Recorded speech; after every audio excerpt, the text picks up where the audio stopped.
말씀 마가복음 3장 1절로 6절까지의 말씀입니다. 저와 한 절씩 교독하시겠습니다. 예수께서 다시 회당에 들어가시니 한쪽 손 마른 사람이 거기 있는지라.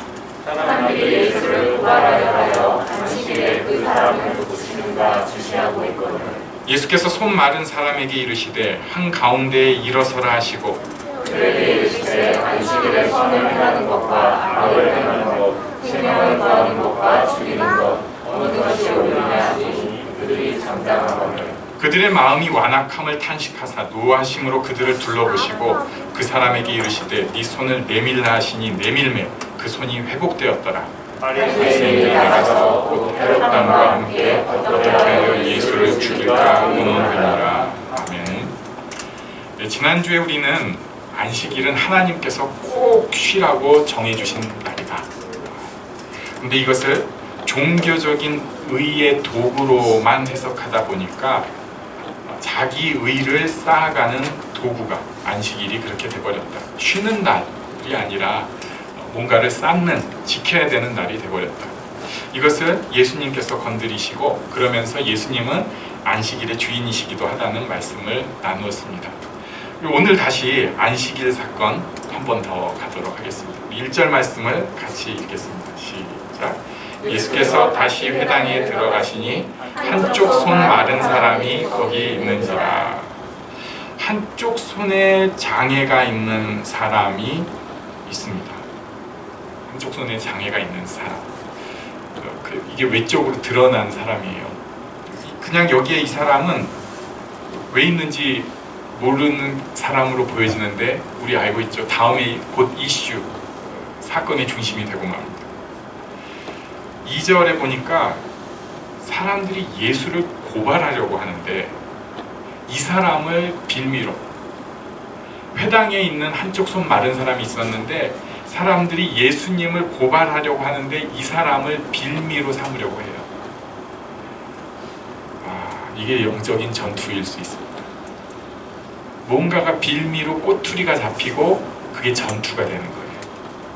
한쪽에서는 하나님 나라를 무너뜨리고 괴롭히려고 하는 것이고 반대로 그 꼬투리가 하나님 나라를 더 세워가고 강하게 하고 퍼뜨릴 수 있는 그 계기가 될 수 있는 거예요. 여기에 그냥 쉽게 말해서 악당들은 이것을 악한 도구로 사용을 하려고 합니다.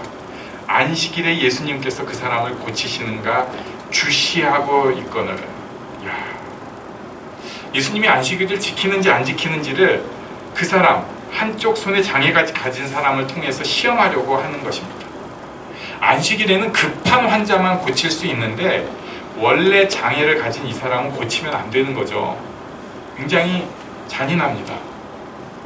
바로 앞에 치료하실 수 있는 분이 있는데 이분이 사실 이 사람을 언제 만날지 모르잖아요. 그런데 자기들이 정한 법에 따라서 못 고치는 것이 옳다고 지금 얘기를 하고 싶은 거예요. 좀 너무 안식일의 취지하고는 벗어나는 거죠. 고질병을 안식일에 고치지 말라고 하는 것은 안식일을 푸셔라, 이걸 강조하기 위해서 평일에 고칠 수 있는 거는 하면 안 된다는 거예요. 할 수 있으면 다른 날에 하고 그날은 좀 푹 쉬라는 게 강조점인데 예수님께서 지금 이 사람을 쫓아다니면서 고칠 수 있는 그런 형편이 아니잖아요. 이 사람이 계속 예수님을 따라다녀도 수많은 군중들이 있고 거기서 예수님이 이 사람을 고칠 수 있을지 모르는 그런 상황인데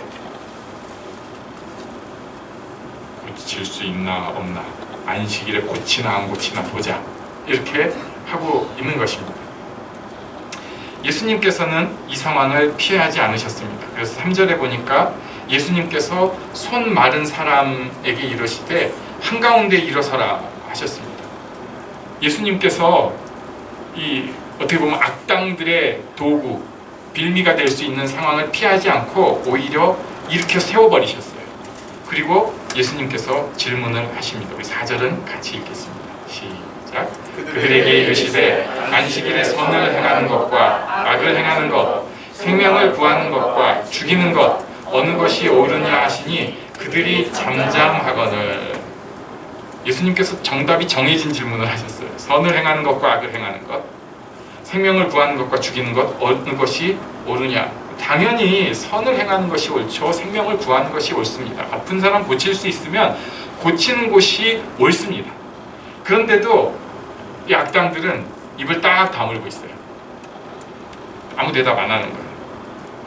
잘못된 신념, 잘못된 믿음을 가진 사람이 이렇습니다. 처음에는 다 그럴듯합니다. 종교를 설립하는 것도, 또 무슨 정치적인 의를 이루려고 하는 것도, 사람들이 무언가를 하는 것도 처음에는 그럴듯합니다. 정의와 사랑을 이야기합니다. 그런데 나중에 보면 그 열매가 그들을 증명을 해요. 사람의 기본적인 사랑과 정의가 계속해서 망가질 수밖에 없는 사건들이 생깁니다. 그래서 우리가 교회도 스스로를 점검을 해보는 거죠. 처음에 출발은 괜찮았는데 나중에 망가지고 있는 면이 있다면 뭐가 잘못된 거예요. 이때 예수님께서 반응을 하셨습니다. 우리 5절을 또 같이 읽겠습니다. 5절 시작. 그들의 마음이 완악함을 단식하사 노하심으로 그들을 둘러보시고 그 사람에게 이르시되 네 손을 내밀라 하시니 내밀미에 그 손이 회복되었더라. 아멘. 마음이 완악함을 탄식하시고 분노하셨어요. 이 예수님이니까 그냥 이렇게 탄식하고 분노하셨다고 하는데 제자들이 느낄 정도였던 것 같아요. 그러니까 저같이 그냥 표현을 좀 하는 사람은 이 나쁜 놈들아! 예수님은 그런 분이 아니시니까. 그리고 손 마른 사람에게 손을 내밀라고 하셨습니다. 이게 손이 움츠러드는 병이라고 표현을 하기도 하는데요. 감추고 싶은 손이에요. 손에 장애가 있는 사람은 당연히 손을 감추고 싶습니다. 숨기고 살고 싶어요. 사람이 몸에 핸디캡을 가지면은 그렇게 그걸 숨기고 싶어요. 왜 그런지 모르겠는데 얼굴에 뭐가 좀 그래도 남들이 볼 땐 별거 아닌데 엄청 신경을 쓰고 손에 뭐 있으면 또 그렇고 이 사람은 이 손을 항상 숨기고 살고 싶었습니다. 그런데 예수님께서 그 손을 앞에 내밀라고 말씀을 하셨어요. 그 손을 내밀라. 여기 내밀라는 표현이 그냥 이렇게 내민 게 아니라 쭉 내밀라는 표현입니다. 쭉 내밀라는 표현이에요. 쭉 내밀라고 하신 다음에 고쳐주셨습니다. 쭉 내밀라고 한 다음에 고쳐주셨어요. 여기서 우리는 회복에 대해서, 치유에 대해서, 그리고 나의 인생에 대해서 한번 생각해 볼 필요가 있습니다. 언제 회복하고 치유받아야 될까요? 우리가 이 생각은 다 해요. 예수님 믿으니까 언젠가는 되겠죠. 언젠가는 우리가 나아지지 않을까요? 지금은 아니고요. 지금 급한 일은 좀 끝내고요. 내가 지금 사는 게 너무 정신사납고 힘드니까 요건 좀 지나가고 나서요. 옆에서 바리새인들이 지켜보고 있는 것도 아닌데, 바리새인들이 지금 고쳐지나 안 고쳐지나 시비 걸고 있는 것도 아닌데 거기서 딱 브레이크를 스스로 걸고 전 원래 좀 이렇게 살았으니까 나중에는 나아지겠죠. 다음번에 회복될 거예요. 이렇게 얘기를 하는 거예요. 내 인생이 지금 전환점의 중요한 시기라고 생각하는 거 아니에요. 저 어제 살던 대로 지금 오늘 살고 있고 내일도 그렇게 살 건데 분명 예수님께서 언젠가는 고쳐지시겠죠. 지금 이 순간입니다. 회복은 언제나 지금 이 순간이 출발점입니다. 이걸 생각하셔야 돼요. 터닝 포인트는 언제나 그 순간이에요. 하나님께서 그냥 내버려 두지 않으세요. 바로 지금 이 순간, 내가 하나님 앞에 작은 생각을 갖는 그 순간, 하나님께서 내게 어떤 뜻이 있다는 것을 딱 캐치하는 그 순간, 처음에는 너무 세미한 음성 같고 너무 작은 소리로 들리는데 그 순간이 바로 내가 회복의 시간이고 내가 고쳐지는 순간이고 내 인생이 변환점을 갖는 그 순간이에요. 예배 때 작은 마음을 주신 그 순간, 너무 작지만 내 입술로 하나님 제가 이렇게 하고 싶습니다 라고 선포하고 기도하는 그 순간이 출발점이 된다는 것입니다. 현대는 마음 전쟁이 특히 더 심한 때예요. 마음 전쟁이 특히 더 심한 때입니다. 마귀의 주 공격은 물론 옛날부터 지금까지 주 공격은 마음이지만 겉으로 드러나는 건 이제는 별로 없어 보이는 시대입니다. 요새 무슨 마귀가 어쩌고 저쩌고 하는 거는 별로 드물어요. 네, 별로 보기 어려운 것 같아요. 그런데 손 마른 것이 있다면 그것을 계기로 마음을 더 공격하고 그것을 계기로 사람을 더 무너뜨리려고 하는 게 마귀의 전술입니다. 우리에게 그런 손이 있나요? 메마른 손이 있으면은 쭉 내밀어요. 쭉 내밀어요. 상한 마음 내밀어야 합니다. 어떤 사람은 부정을 하고 삽니다. 난 안 돼. 난 태어나지 말았어야 했어. 난 결혼하지 말았어야 했어. 더 무서운 일. 난 애를 낳지 말았어야 했어. 현실을 부정하고 자기를 부정하는 모습이에요. 사실은 그런 말 안 하고 싶은데 자기도 모르게 튀어나오는 거예요. 그 옆에 사람이 들으면 얼마나 서로 상처가 되겠어요. 네. 남편을 딱 쳐다보면서 난 결혼하지 말았어야 했어요. 이게 자기 비하인 건지 지금 뭐 무슨 얘기를 하는 건지. 애를 앞에다 놓고 난 애를 낳지 말았어야 했어. 이거 뭐예요? 굉장히 황당한 일인데 사실은 자기 안에 뭔가에 분노하고 있는 경우가 많습니다. 어떤 사람은 이 현실 자체에 그렇게 분노하고 있고요. 어떤 사람은 나에게 어떤 힘을 가진 사람, 나에게 영향력을 가진 사람에게 그렇게 분노를 합니다. 부모라든지 상급자라든지. 어떤 사람은 자기의 무능함 때문에 자기 자신에게 분노와 저주의 마음을 갖고 있습니다. 근데 이 분노, 저주는 드러내면 안 돼요. 이건 세련된 거 아니거든요. 그러니까 감춥니다. 특히 교회 다니는 사람은 이런 거 없는 척 해야 됩니다. 괜찮은 척 합니다. 그래 놓고 나중에 꼭 튀어나와요. 터져나와요. 사실 근본적으로는 그런 상황을 만든 하나님에 대한 분노가 우리한테 있는 거예요. 이걸 딱 품고 살아요. 숨겨놓고 가리고 그 손을 내밀어야 됩니다. 분노를 그럼 어디다 막 터뜨리란 소리예요? 그럴 것도 필요해요. 예. 그래서 간혹 누가 분노를 터뜨렸을 때 받아줄 수 있는 교회 공동체가 되는 게 참 필요합니다. 그런데 더 중요한 것은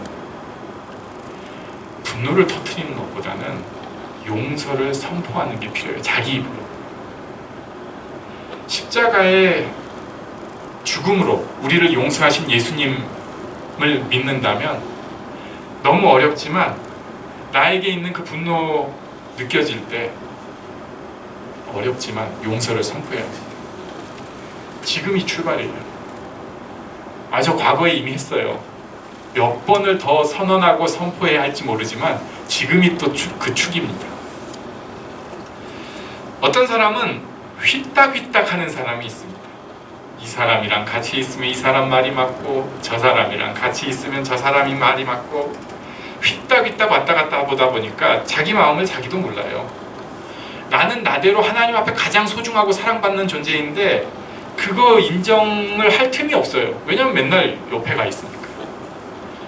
환상을 또 가지고 있어가지고 옆 사람은 다 좋아 보이고 다른 환경은 다 좋아 보여요. 괜히 누가 폼 잡고 그럴듯해 보이면 다 좋아 보여요. 어린애가 그러면은 그럴 수 있죠. 그럴 수 있죠. 나이가 지금 몇 개인데 사실은 몰라서 그런 게 아닙니다. 자기도 다 알아요. 그런 환상 속에 자기를 괜히 넣고 싶은 거예요. 그거 진짜가 아니라는 거 사실은 알면서도. 요새 욕에 관한 책들이 굉장히 많이 나와 있는데 SNS 특징이 허세잖아요. 자기 과시, 환상이에요. 그래서 사진을 있는 그대로 찍으면 안 돼요. 사진은 꼭 뷰티 기능을 써야 돼요. 괜히 쫓아다니면서 보고 오 자기도 아는데 거기 괜히 그러고 싶은 거예요. 그리고 나도 동참하는 거예요. 나도 글 쓰다 보면 나도 모르게 허세빨이 들어가기 시작해요. 굉장히 겸손한 척하는 허세를 또 부려요. 나는 나대로 가장 소중한 사람이고 내게 주신 이 환경이 얼마나 소중하고 귀하고 아름다운 것인데 이걸 인정을 못하는 거예요. 자기 안에 있는 불만족을 그런 식으로 터뜨리고 있습니다. 어두운 걸 보기가 싫은 거예요. 내 속에 있는 컴컴한 거는 가둬버리고 남의 환상 앞에 기웃하기 시작하는 것입니다. 그러니까 여기 가면 여기가 맞고 저기 가면 저기가 맞고 그래놓고 자기가 줏대를 갖는다고 하는 것은 사실은 환상, 남이 좀 세게 심어준 환상에 자기가 또 거기에 그게 맞는 것 같아요. 이러고 있다가 이게 아니네. 지금 내가 하나님 앞에 가장 소중하고 사랑받는 사람이라는 것을 인정하고 선포해야 합니다. 하나님께서 내게 주신 환경이 조금 분명히 문제가 있어요. 누가 봐도 이건 아니야. 그래도 선언하고 선포해야 됩니다. 하나님, 저를 이렇게까지 인도해 주신 것을 감사합니다. 감사는 그런 거예요. 인정하는 것입니다. 하나님께서 저를 이끌어 주신 것을 감사합니다. 하나님께서 저를 이 상황 가운데 두신 것을 감사합니다.